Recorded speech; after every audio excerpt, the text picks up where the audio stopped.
Welcome, everyone, back to an episode of FTD.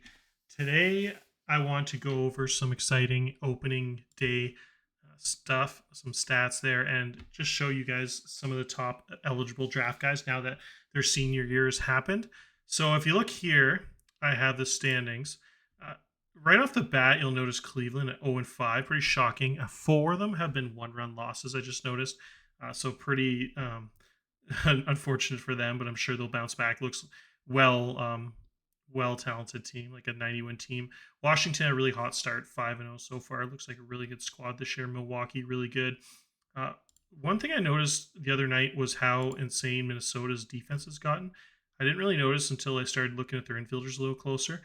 At shortstop, you have an 80 range, one of the top defenders in the league, top five defensive shortstop. Third base, you have the rookie sensation Nick Talbot. This dude's defense at third base is one of the best you'll ever see. Can easily play shortstop or just be out of this world 80 arm third baseman with huge range, and also has a really high turn double play compared to normal third baseman. So just this guy is like, if he's stuck at third base, he'd win tons of Gold Gloves, Arenado esque. At second base, you have Chris Kennedy, who has 70 range and 70 turn. And then at first base, you have Fernando Tatis, who's was like a top level third base defender early in his career, in real life, like a shortstop. And he shifted over first base with huge 75 potential there. So between that, and then that's not it. You got a 75 range center fielder. It's one of the best defenders in the last decade of FTD every single season. And then you have Jonathan Classe. He's got 75 range, and he's pretty much also like a top three defensive center fielder in FTD the last decade or so. So he's shifted over to left field as he gets older. So if you look at that team, center field, left field, and then the only guy that's not absolutely out of this world is the right fielder, who's still decent. So you just have this defense I noticed, which is, I just want to point out, is pretty spectacularly put together. I love it. So interested to see how well they do and how much that helps their pitching staff. I'd imagine their ERAs will be quite a bit lower than their FIPS. And so we'll keep an eye on that to see if the defense really is that valuable. Other than that, I want to jump right into this draft here. It's really exciting at the top this year. This draft is pretty nasty. Right at the top of the rankings for me, I got my little spreadsheet here with the arms and the hitters. I got them together in the middle there. So we'll start with the arms. There's a couple high school arms at the top here. Corey Nelson, Scarborough. I have 60 overall potential on my formula there. Kind of weights the averages of a few things. And if you look here, you get Corey Nelson with 80 stuff potential, 75 control potential. High school arm with 30, 25, 30 currents in the big three. A guy has four pitches. Two of them are 80 and 70, and the third's a 55. Just an absolutely ridiculous profile. I'll show you in game in a second. So him and Bo Scarborough kind of like cleared at the top there by quite a bit. If you look at their standard deviation, 4 standard deviations better than the average player in this draft. No one else is really that close. So those two kind of, both those ridiculous high school ceiling arms. It says right now Nelson's demand is only 1.9 million. I imagine that will change getting closer to the draft. Then you have some college arms there filling in the next three. You get Carrington, Rodas, and Overdies. And so if you look in game here, until I think the guy I was just talking about, Nelson, he is going in the teens there. Just like I talked about those two ridiculous pitches, the circle change and fastball, which is pretty exciting. And then it doesn't seem to have another pitcher going for quite a while here. So, yeah, so it's actually only mocking one pitcher in the first round, which is crazy. Did I miss Bo Scarborough? Oh, no, yeah, I did miss him. Okay, he's right here. Bo Scarborough, 80, 80, 55. So just an insane profile there. And if you look here, back to the pitchers there, you see a lot of red here. That's for the bad personalities. So a ton of guys that have multiple negative personalities that I've highlighted with the red there. The green is good personalities. And so some of the pitchers there are a little bit flawed mentally, but definitely pretty talented at the top there. And then if you look at the hitter side of things, this is where it gets real exciting. At the top here, we have AJ Cackley, who is mocked right now to 20, but I'd say he's a clear-cut top 3 pick. I love mentals as much as anyone. I draft almost too hard on them sometimes, but on purpose. I can get into that another time. But I like to inflate my organization with just a ton of greens, because you get enough orange mentals just by drafting guys that are neutral, and then as they get older, they develop some negative stuff. So you don't want to compound that by taking even more guys with a bunch of bad mentals. But when it gets to a guy that's just this talented, you just put up with it. It's like real life. Sometimes you just get a shithead, but if he's as talented as like Barry Bonds or A Rod, you're used to it. The guy has MLB ready stats right now for his currents. Uh, if you looked at him, like that's better than pretty much, I'd say about 75% of the shortstops in the major leagues offensively. 50 bat with 45 power, 40 eye, and 35 avoid, and 65 gap power with big running. So if you just look at that as a pure current offensive guy, he'd be, like I said, in the top 10 or 12.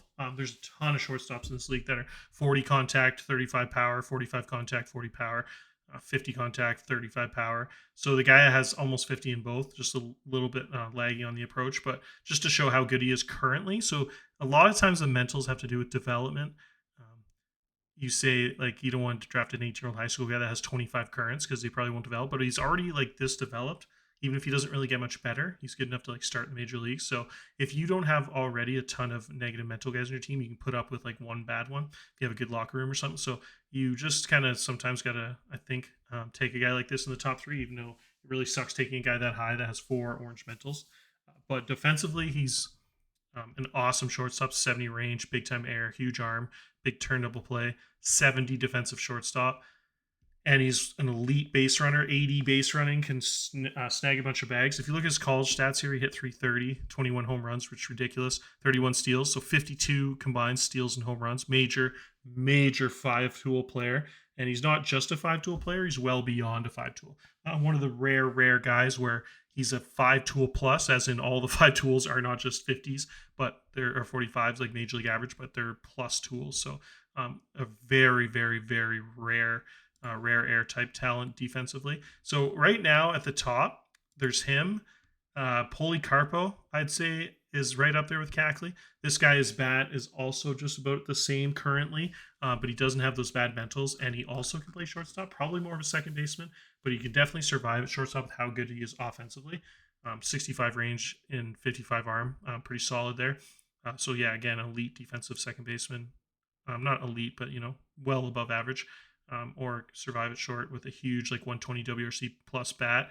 Not quite the base runner Cackley is, but the bat is just about as good, if not just a tad better. The contact's a little higher. Just a ridiculous offensive force. So the top 2 guys in the draft having those middle infielders with these kind of bats is just crazy. If either of these guys get anywhere close to like their potentials, like they're both at about 45, 50 currents in the main 3, if they can get those to like even 60, even if it doesn't get anywhere close to an 80 and 70, you're talking like MVP level talent there, defensively, offensively, like 5-6 war guys. So that's just a crazy talented 2 at the top there. I'd say the third is Ricky Rios. This is where it gets interesting. The big drop off here, the ceiling's about the same, but obviously as a high school guy, it's a lot riskier. Not a great base runner, still decent though, and he's not quite as good defensively as Cackley. Lacking a little bit in range. 65 range is still fine for shortstop, but you'd prefer 70 or 75. He is just an amazing offensive player, though, and that's really high currents for a high school guy. It's just not quite, the ridiculous. I don't think you can put him above those top 2 guys just with how developed they are, but you never know. Rios is one of the most talented dudes you'll ever see in a draft out of a high school guy, because not only is he that insane offensively, but defensively, as a pitcher, he is one of the best pitchers in the draft. He has 65, 60, 60 potentials with pretty decent currents, all above 20. Has a 30 stuff, which is the most important category. He has 60 stamina and 3 good pitches, 60, 75, and 80 pitches, so almost 280 pitches, and a really good current fastball. And the changeup isn't a 20 like most high school guys. It's not a 25, but it's actually a 30, which is pretty rare. If you look here at my ratings counter, you can go down to the pitchers here, and you see in the draft all the changeups.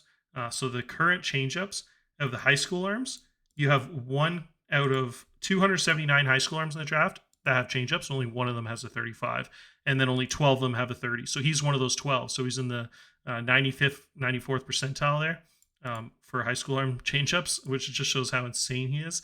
The guy, so just as a pitcher alone, he's probably like a mid first round pick if he didn't have any shortstop ability. And then just as a shortstop alone, he's like a clear top 3 pick.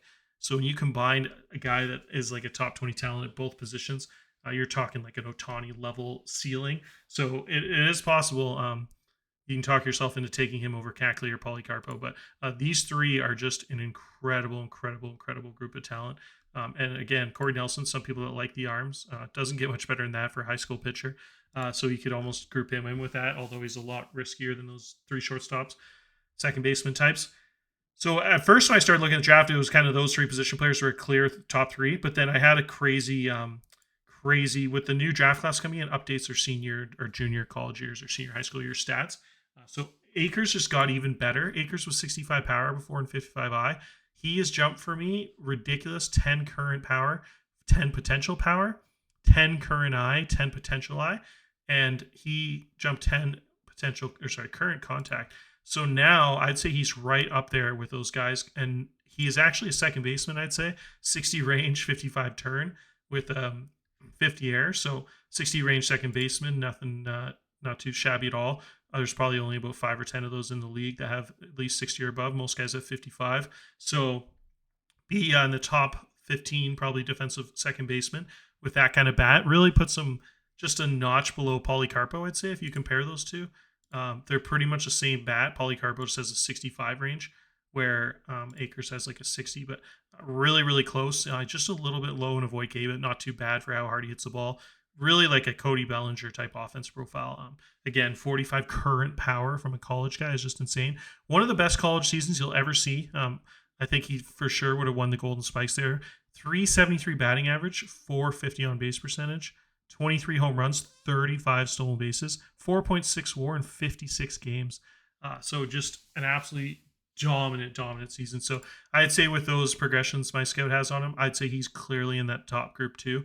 So any of those combination of guys are probably in the fight to go number one overall. An absolutely ridiculously loaded year. Kansas City really needs some talent there. They're in definitely a little bit of a rebuild there, so that would be cool to see them get those guys. And then next up, you have a lot of decent guys kind of in the next tier. Colvin is a pretty ridiculous second baseman offensively. The current approach is a little bit lagging behind the contact side of things. Or like the hard hit exit velocity type stuff. Contact gap and home run are all crazy high for a high school guy. 40 is amazing contact. 35. Great runner. And he has really solid mentals. Just everything you look for except for the approach. Another guy that's probably close to that tier two. So just all those guys are just uber talented. You got a couple really good center fielders here in this next tier, I'd say, after those top guys. Vasquez is probably the best of the rest. He is an awesome five-tool player also, has everything you look for, really high current, power, and contact, which is huge for success at the lower minor levels. Great runner, great fielder, huge eye, just everything you look for, really. So this guy is just amazing. He has a $6.5 million bonus demand. And then Jimenez is the next guy. I think he's another second baseman who's probably a really high-level second baseman, even better than Akers, 65 range, definitely play center field or second base. Doesn't have the arm for shortstop, so definitely one of those two positions. Incredible defender there at second base for an athletic guy with this big of a bat. So really, really loaded second base class if you consider Polycarpo, him, Akers, and Colvin, all second basemen, which is crazy. But yeah, this guy's currents are just awesome. Just again, missing a little bit of a Void K there, but the contact and home run and I are all really good. 40 and 35s are fantastic for the guys in the draft. And then after that, you have a little bit of a another couple tiers after that. I won't get into too many guys today. I'll just kind of talk about those top guys. And then I think I just want to show you one of the next best arms there. You kind of got those top guys like we showed you, Chris, Corey Nelson and Bob Scarborough. And then you got like some guys after that. They're a little bit kind of also in a really good tier there that are just a little bit not quite the ceiling of those top guys. Like this guy has like 6 pitches, really crazy movement. The stuff and control are both solid. So just, yeah, pretty nice draft class at the top. I just don't see how you could really take any of those pitchers other than maybe Nelson at the top there with all those ridiculous hitters. Although I could see some people falling in love with Bob Scarborough here. I don't love the profile. I just don't.